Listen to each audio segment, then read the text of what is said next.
Hello students, welcome in school time Guruji classes. तो आपने previous video में 16.1 के घन और घनाभ के कुछ क्वेश्चंस किए थे पार्ट फर्स्ट के अंदर। आज हम 16.1 का पार्ट 2 स्टार्ट करते हैं। उसमें बचे जो रिमेनिंग क्वेश्चंस रह गए हैं, शेष क्वेश्चन रह गए हैं, वो हम करने वाले हैं। तो इस वीडियो में कुछ खास बहुत ही इम्पोर्टेंट और ख़ास होने वाला है, तो आप इसको वीडियो को अंत तक देखते रहें, लास्ट तक देखते रहें। और मैं आपको बताना चाहता हूं कि जो विद्यार्थी, जो स्टूडेंट मेरे वीडियो को देख रहे हैं, तो वो लाइक ज़रूर किया करें, ताकि मुझे आपकी ये पता रहे कि आपने ये वीडियो देख लिया। अगर डाउनलोड भी करते हो, आप डाउनलोड करके भी अगर देखते हो, तो आप पहले वीडियो को लाइक कर दें, उसके बाद डाउनलोड करके आप देख सकते हैं। तो let's start now this topic. सबसे पहले हम देखो क्वेश्चंस को पढ़ते हैं। एक दीवार की लंबाई, चौड़ाई और ऊंचाई क्रमशः 5 मीटर, 30 सेमी और 3 मीटर है। दीवार बनाने में 20 सेमी इंटू 10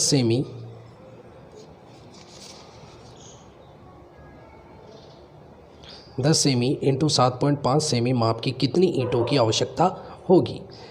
देखिए, अब इसको स्टार्ट कैसे करें। देखो, आपको दीवार की लंबाई, चौड़ाई, ऊंचाई दे रखी है और दीवार बनाने के लिए किसकी ज़रूरत पड़ रही है? ईंटों की। तो ईंटों की लंबाई, चौड़ाई, ऊंचाई भी दे रखी है और आपसे किसकी संख्या पूछ रहा है? कितनी ईंटों की आवश्यकता होगी, यानी ईंटों की संख्या। जब कभी भी ऐसा क्वेश्चन आए तो सबसे पहले दीवार की और ईंटों की माप के बारे में लिखेंगे और उन दोनों का हमें आयतन निकालना है। उसके बाद जिसकी संख्या पूछ रहा है, यानी कि ईंटों की संख्या, तो वो कैसे निकलेगी इस क्वेश्चंस के अंदर देखते हैं। सबसे पहले दीवार की लंबाई कितनी दे रखी है? 5 मीटर। क्वेश्चंस के अंदर दे रखा है 5 मीटर। दीवार की चौड़ाई 30 सेमी, दीवार की ऊंचाई 3 मीटर। अब सबसे पहले यहाँ चेक करो कि ये किस में है, मीटर में, सेमी में, मीटर में, और बाकी के मान भी किस में दे रखे हैं? सेमी में और ये भी सेमी में। तो जो भी आपके पास मीटर वाले हैं उनको हम चेंज कर लेंगे किसके अंदर? सेमी के अंदर। यानी आपको पता है 1 मीटर में कितने सेमी होते हैं? 100 सेमी। ठीक है, यानी कि मैं इसको 5 को इंटू कर दूंगा 100 से, यानी कि कितने सेमी हो जाएंगे? 500 सेमी। इसी तरह ये तो सेमी में है तो इसको बदलने की ज़रूरत नहीं है।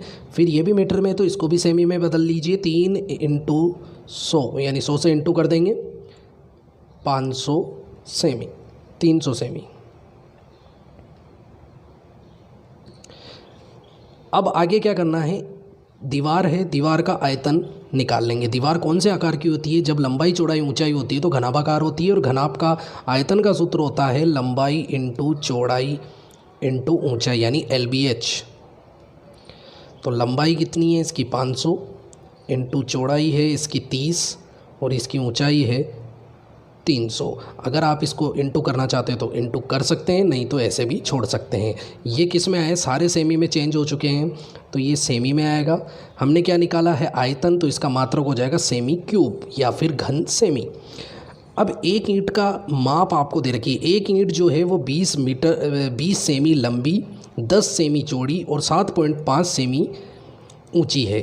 तो एक ईंट का आयतन निकाल लेंगे, यानी कि तीनों वैसे ही इंटू में दे रखा है तो इसको तीनों को इंटू कर देंगे इस तरह से। इसमें ये तीनों ही सेमी में है तो ये सेमी में, आयतन निकाला है तो सेमी क्यूब। इनको इंटू करने की ज़रूरत नहीं है, क्योंकि संख्या जब भी निकालो तो बिना इंटू के हम आगे जाके डिवाइड होके कट जाएगी। तो ईंटों की संख्या कैसे निकालेंगे? सबसे मुझे ये बताइए, आयतन ही मैंने क्यों निकाला? क्यों? क्योंकि जब भी एक चीज़ से दूसरी चीज़ बनती है तो हमेशा आयतन निकलता है। यानी दीवार बनाने के लिए किसकी सहायता लेनी पड़ेगी? ईंटों की। यानी एक से दूसरी चीज़ निर्माण हो रही है तो आयतन निकलेगा। तो ऊपर तो आएगा दीवार का आयतन, यानी बड़ी वस्तु है, दीवार का आयतन बटा में एक ईंट का आयतन।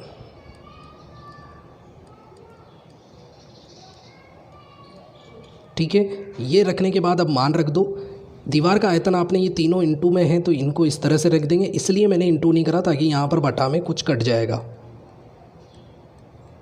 बटा एक ईंट का आयतन आया 20 इंटू 10 इंटू 7.5।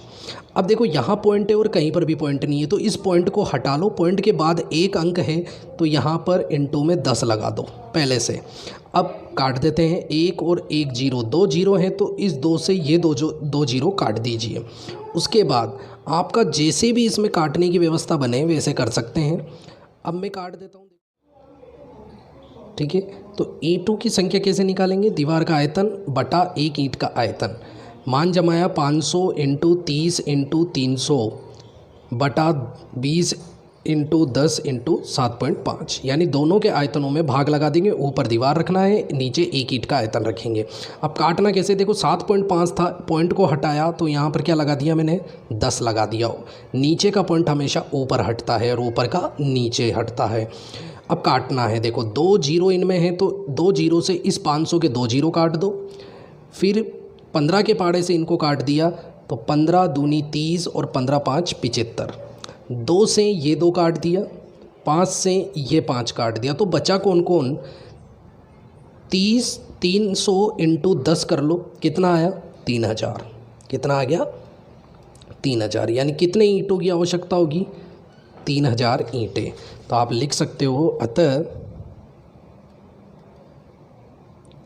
दीवार बनाने में 3000 ईंटों की आवश्यकता होगी। ठीक है, तो इस तरह से आप ये क्वेश्चन हल करेंगे।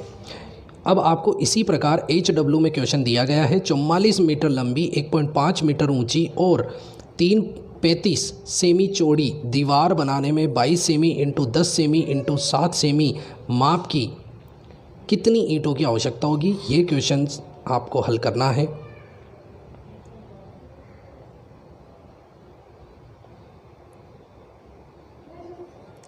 तो ये क्वेश्चन आपको हल करना है। इसके बाद हम नेक्स्ट क्वेश्चन करते हैं। 10 मीटर लंबे, क्वेश्चन नंबर 9 है। 10 मीटर लंबे, 8 मीटर चौड़े और 6 मीटर ऊंचे कमरे में अधिक से अधिक कितनी लंबी छड़ रखी जा सकती है? अब मैंने आपको एक पॉइंट बताया था प्रीवियस वीडियो में, अगर कमरे में छड़ की लंबाई यानी अधिक से अधिक लंबी छड़ रखी जा सके तो हमेशा विकर्ण निकलता है। अब ये विकर्ण किसका? घन का या घनाभ का?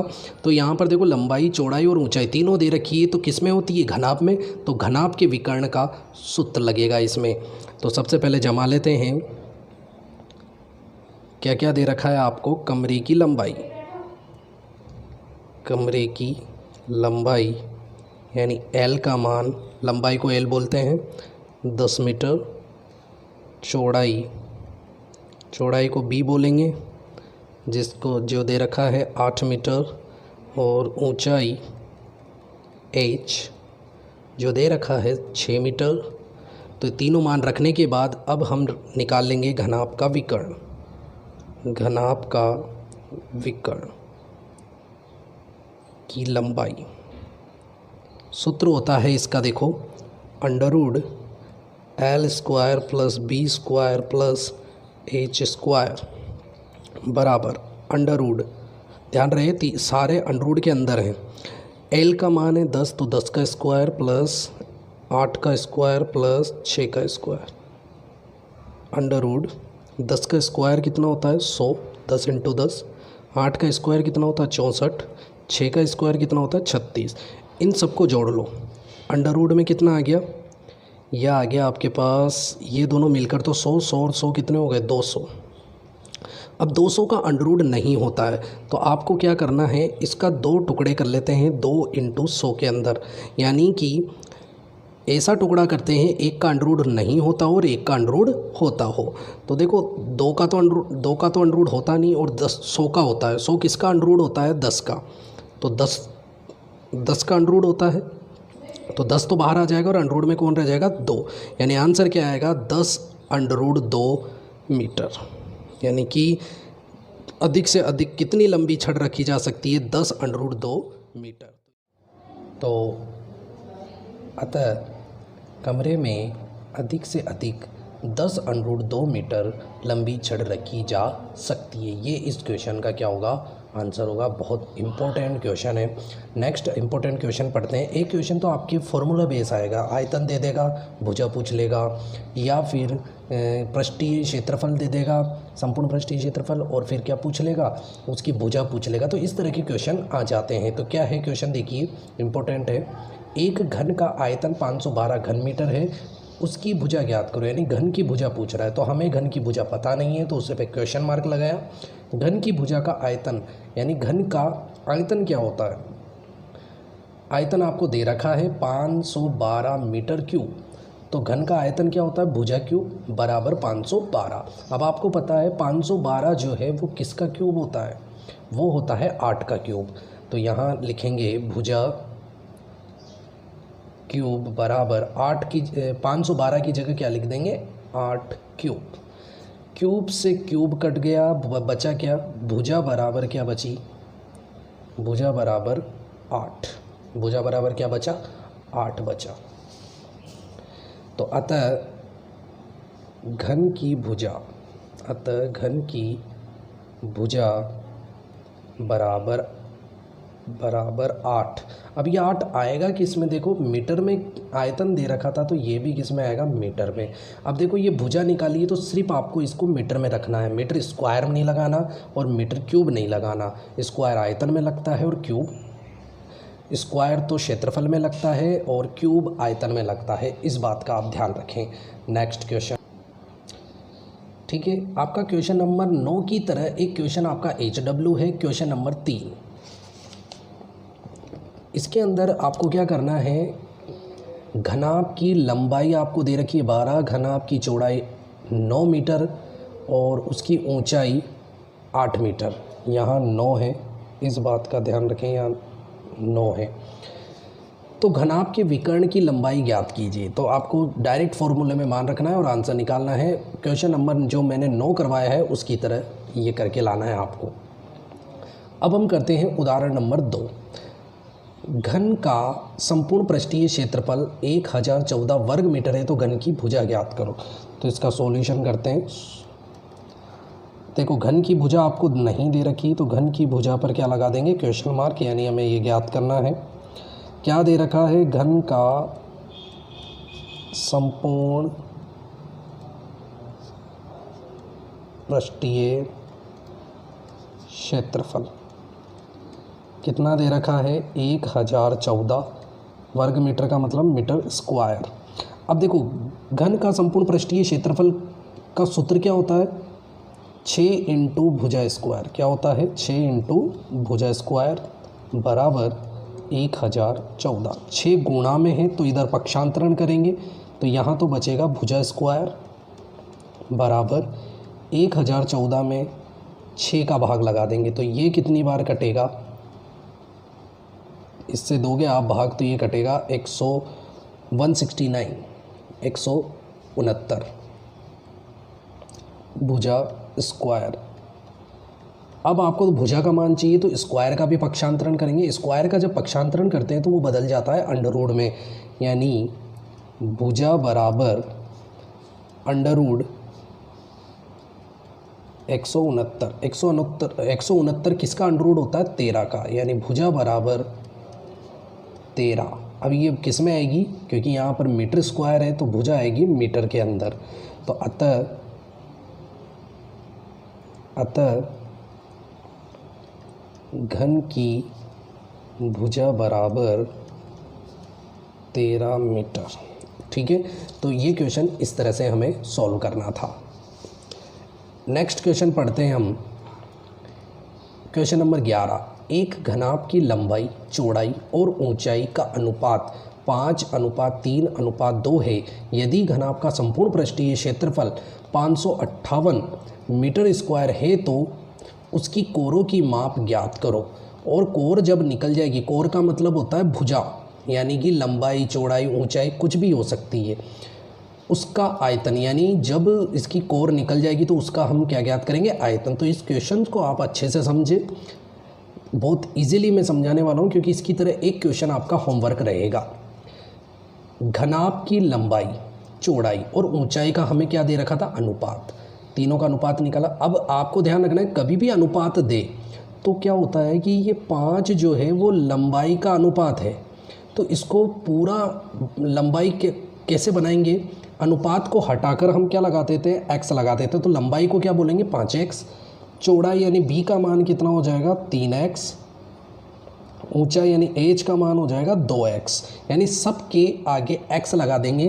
तो सबसे पहले आपको संपूर्ण पृष्ठीय क्षेत्रफल दे रखा है, तो उससे आपका किसका मान आएगा x का मान यहाँ पर रखकर l, b और h यानी लंबाई चौड़ाई ऊंचाई निकालेंगे। उसके बाद उसका क्या निकल जाएगा, आयतन। तो करते हैं। अब आगे एक सवाल में दे रखा था घनाभ का संपूर्ण पृष्ठीय क्षेत्रफल कितना दे रखा था, 558 सेमी स्क्वायर। ठीक है। अब घनाभ का संपूर्ण पृष्ठीय क्षेत्रफल क्या होता है, 2 इंटू LB यानी लंबाई इंटू चौड़ाई प्लस BH प्लस HL बराबर किसके दे रखा है 558। अब इस सूत्र में मान जमाते हैं।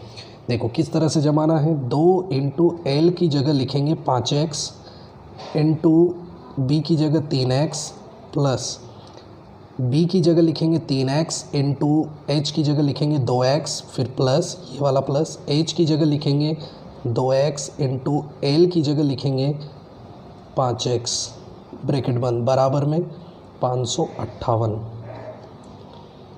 2x 2 इंटू ब्रैकेट 5 और 3 को इंटू कर लो, 5 दिया 15, x और x गुणा होगा तो x स्क्वायर, 3 दूनी 6, x गुणा होगा तो 6x स्क्वायर, 5 दूनी 10 x स्क्वायर। इनको मैंने क्या कर दिया इंटू, ब्रैकेट बराबर, ब्रैकेट बंद, बराबर 558। 2 इंटू, अब इनको जोड़ते कैसे, देखो 15 6 21, 21 और 10 कितने हो गए 31, और x स्क्वायर का x स्क्वायर बराबर में 558। अब इनका मैं क्या करूँगा, 2 और 31 का पक्षांतरण इधर कर देता हूँ, 2 और 31 का पक्षांतरण कर देते हैं। तो x स्क्वायर बराबर 558 बटा में, देखो ये दोनों गुणा में है तो दूसरी तरफ यानी पक्षांतरण करेंगे तो ये बदल जाएंगे बटा में, यानी भाग में चले जाएंगे। अब इनको काटते हैं, मैं पहले 2 के पहाड़े से इसको काट देता हूँ। 2 दूनी 4, 1 बचा, 2 सत्ते 14, 1 बचा, 2 नाम 18। अब ये इससे कितनी बार कट जाएगा, 9 बार। तो x स्क्वायर बराबर क्या आ जाएगा 9। स्क्वायर को कैसे हटाएंगे, या तो इधर भेज के अंडरवुड कर लें या फिर अंडरवुड भेज दे, स्क्वायर का पक्षांतरण करेंगे तो अंडरवुड, यानी 9 किसका अंडरवुड होता है 3 का। तो x का मान कितना आया 3, अभी x का मान आया है।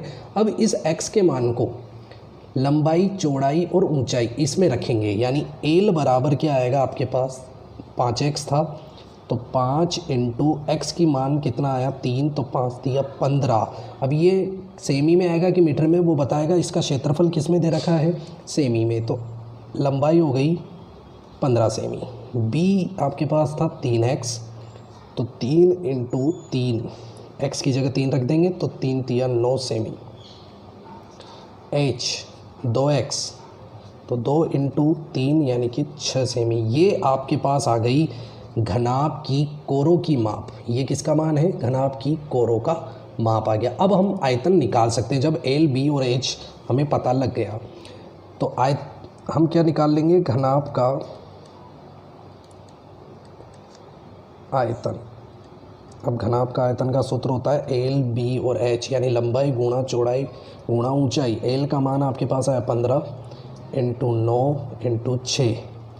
देखो 15 नाम 135 इंटू 6, 6 पंजे 30 हासिल 3, इनको इंटू कर लेंगे 18 1 21,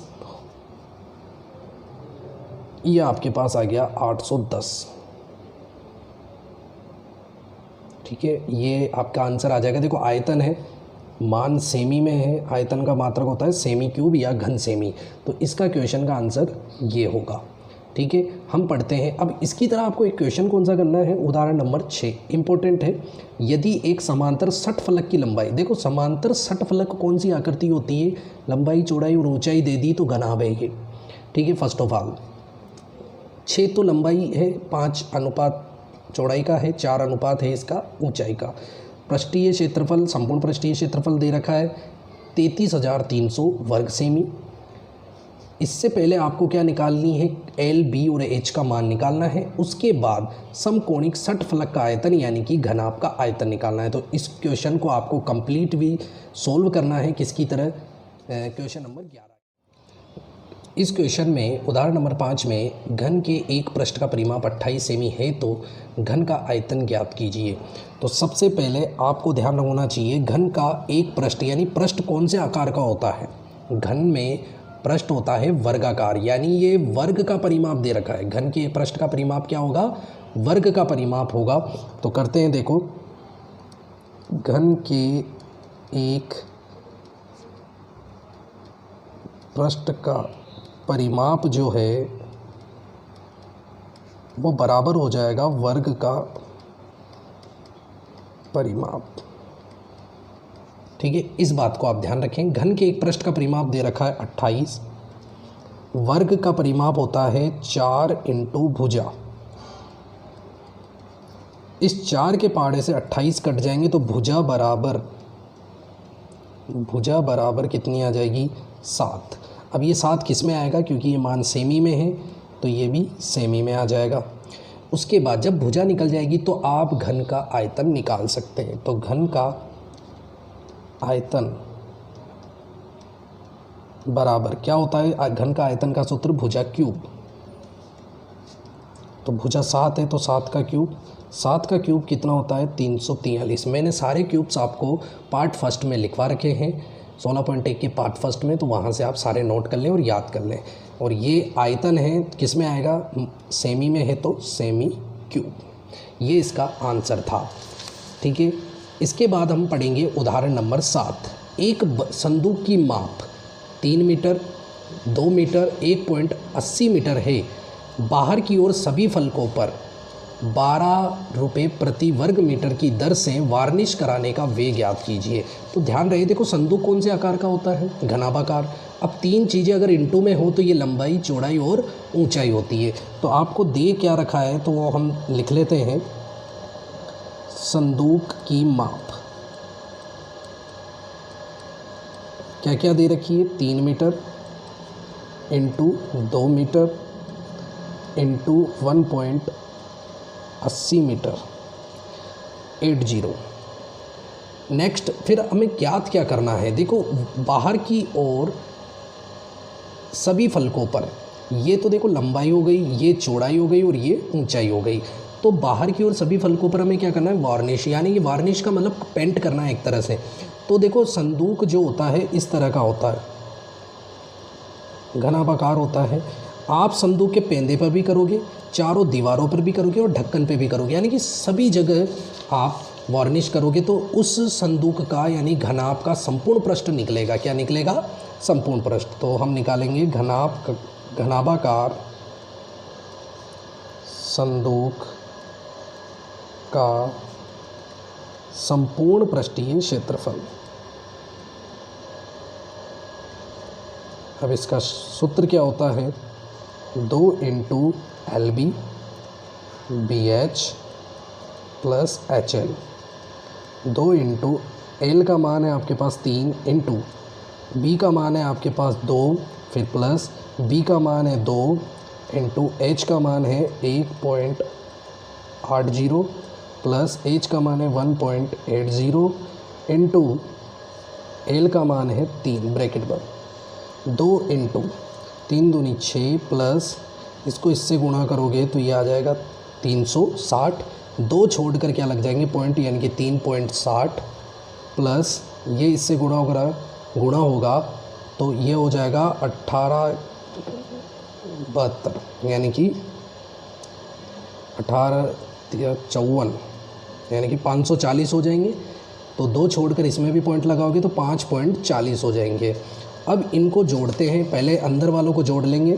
तो 2 इंटू देखो इन दोनों को जोड़ते हैं, 3.60 और 5.40 मिलकर कितने हो जाएंगे 9।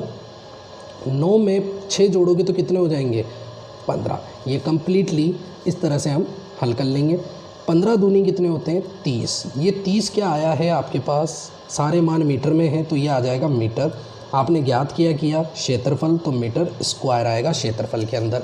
तो जैसे ही आपका संपूर्ण पृष्ठीय क्षेत्रफल निकलेगा उसके बाद ये आपसे पूछ रहा था कि 12 रुपये प्रति वर्ग मीटर की दर से वार्निश कराने का व्यय ज्ञात करो। मैंने देखो आयतन क्यों नहीं निकाला, संपूर्ण पृष्ठीय क्यों निकाला, क्योंकि जो खर्चा है वो वर्ग मीटर में दे रखा है। वर्ग मीटर का मतलब क्या होता है, क्षेत्रफल का मात्रक होता है वर्ग मीटर, वर्ग सेमी। तो आपने इसलिए यहाँ पर क्षेत्रफल निकाला है। क्षेत्रफल निकालने के बाद इस क्षेत्रफल को 12 से क्या कर देंगे गुणा, इस तरह से वार्निश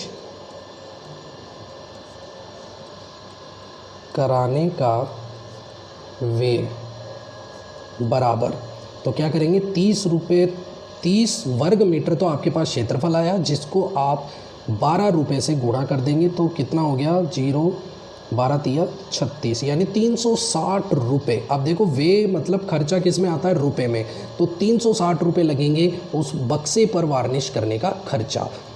थैंक यू।